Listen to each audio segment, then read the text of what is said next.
ঈদের ছুটি কাটাতে এসেছিলেন নানার বাড়িতে। পরিবারের সঙ্গে হাসি আনন্দের সময় কাটানোর কথা থাকলেও কয়েক মিনিটের প্রতিবাদে কেড়ে নিল তার জীবন। এ ঘটনার পর থেকে ফাহিমের নাম শুনলেই কান্নায় ভেঙে পড়ছেন স্বজনরা।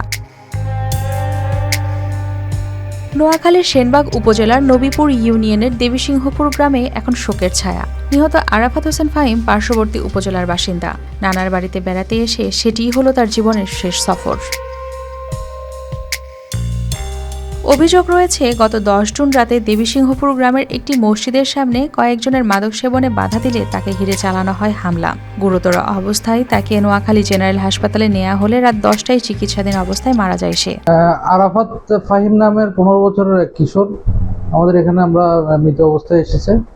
আমরা যতটুকু দেখলাম এবং আশেপাশে ওর সাথে যে লোকগুলো ছিলেন তাদের থেকে যেরকম শুনলাম এবং আমি যতটুকু দেখলাম যে মনে হচ্ছে অতিরিক্ত রক্তক্ষরণের জন্য, পায়ের থেকে অতিরিক্ত রক্তক্ষরণের জন্য ওনার মৃত্যু হয়েছে।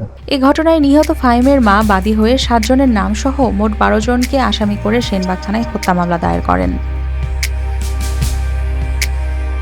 এদিকে হত্যাকারীদের দ্রুত গ্রেপ্তার ও ফাঁসির দাবিতে মানববন্ধন ও বিক্ষোভ মিছিল করেছেন স্থানীয়রা। উপজেলার সচ্চার বাজারে এলাকায় অনুষ্ঠিত ওই কর্মসূচিতে অংশ নেন বিভিন্ন শ্রেণী পেশার মানুষ। হারুন একবারে মসজিদের সামনে এসে আমাদের সবার উপর অ্যাটাক, হাত থেকে ছুরি বাইর করে সবারে আন্দাজে কোপানো শুরু করছে। 4 জনকে কোপাইছে, 1 জন মারা গেছে, 3 জন আহত আছে।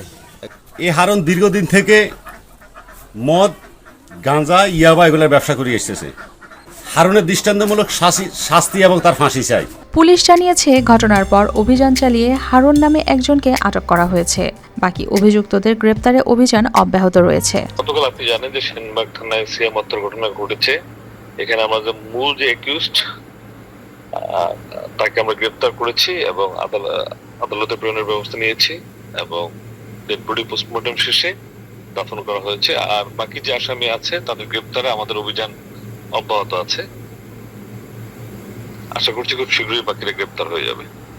মাদক সেবনের প্রতিবাদ করতে গিয়ে প্রাণ হারাতে হয়েছে এক তরুণকে। তার শূন্যতায় ভেঙে পড়েছে পরিবার আর ক্ষোভে ফুঁসছে পুরো এলাকা। কেউ যেন আইনের ফাঁক গলে বেরিয়ে যেতে না পারে, আর এই হত্যার বিচার যেন দ্রুত নিশ্চিত হয়, সকলে রয়েছে সেই অপেক্ষায়। News desk, RTV।